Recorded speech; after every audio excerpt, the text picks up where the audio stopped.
Shalom, Bapak Ibu, Saudara-saudari, umat Kristen yang diberkati. Pada siang hari ini kita akan ada dalam renungan, di mana kita akan mendengar firman Tuhan dari Injil Yohanes pasal 20 ayat 19 sampai dengan 23. Sebelum kita membaca dan merenungkannya, saya mengajak kita semua berdoa dan kita berdoa. Ya Tuhan, Allah Bapa di surga, kami hendak membaca dan merenungkan firman-Mu. Hadirlah di tengah-tengah kami semua, supaya firman Tuhan yang kami baca dan kami renungkan ini dapat meneguhkan iman dan pengharapan kami dalam perjalanan beriman kami setiap hari. Bersabdalah pada kami, karena kami siap mendengar firman-Mu. Amin.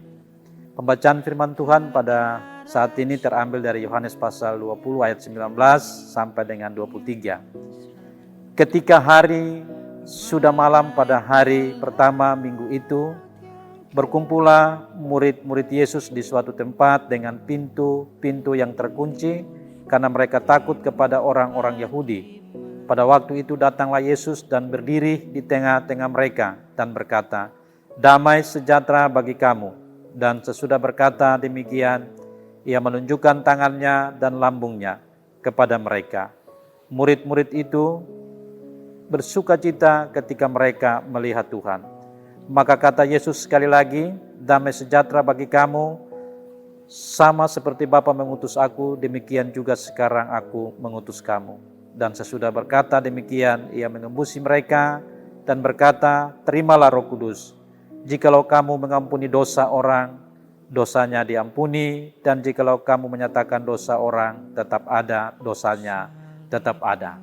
Demikian pembacaan firman Tuhan bagi kita di saat ini, dan berbahagialah kita yang mendengar dan memelihara firman Tuhan ini dalam kehidupan kita setiap hari. Shalom Bapak Ibu, Saudara-saudari yang diberkati oleh Tuhan. Kita masih ada dalam minggu Paskah, dan minggu-minggu di mana kita memperingati penampakan Tuhan Yesus kepada para murid-murid setelah beliau bangkit dari antara orang mati. Nah, dalam Injil Yohanes pasal 20 ayat 19 sampai dengan 23 mengkisahkan bahwa Tuhan Yesus menampakkan diri kepada para murid-murid di suatu tempat dengan pintu-pintu yang terkunci karena mereka takut kepada orang-orang Yahudi yang dapat menangkap dan membinasakan mereka. Di tengah ketakutan itulah Yesus hadir di tengah-tengah mereka dan menyampaikan atau berkata kepada mereka, "Damai sejahtera bagi kamu." Dan setelah itu Yesus menunjukkan tangan dan lambungnya yang berbekas paku dan tikam sebagai tanda bahwa Yesus benar-benar telah hidup, dan seketika itu juga para murid bersukacita karena telah melihat Yesus, dan Yesus berkata sekali lagi kepada mereka, "Damai sejahtera bagi kamu." Dan setelah itu Yesus menghembus mereka dengan Roh Kudus, di mana Yesus memperlengkapi para murid dengan kuasanya dan mengutus para murid untuk bersaksi, dalam hal ini menyampaikan berita pertobatan dan kebangkitan Tuhan Yesus bagi banyak orang. Bapak dan Ibu, saudara-saudari yang diberkati Tuhan, melalui pesan firman Tuhan yang kita baca saat ini, ada 3 pesan penting yang untuk kita hayati dan maknai dalam menjalani hidup beriman kita.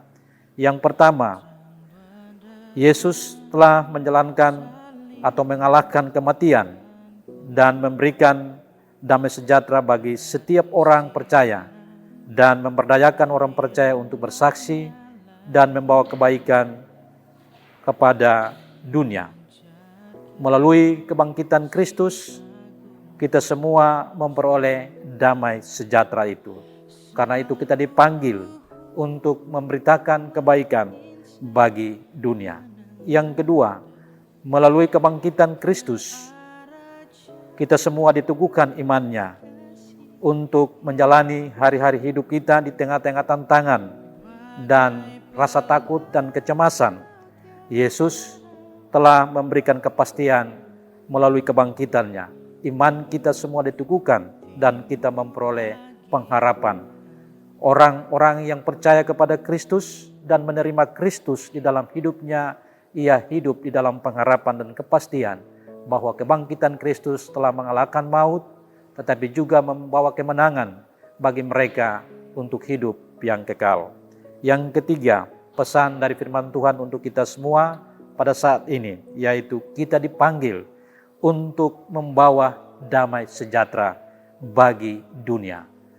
Setiap keluarga Kristen atau orang-orang Kristen berkewajiban untuk menghidupkan, untuk menghayati, atau untuk menciptakan suasana yang damai, suasana yang penuh cinta kasih. Itulah panggilan kita. Marilah kita menebar kebaikan dan menciptakan damai sejahtera di dalam kehidupan kita setiap hari.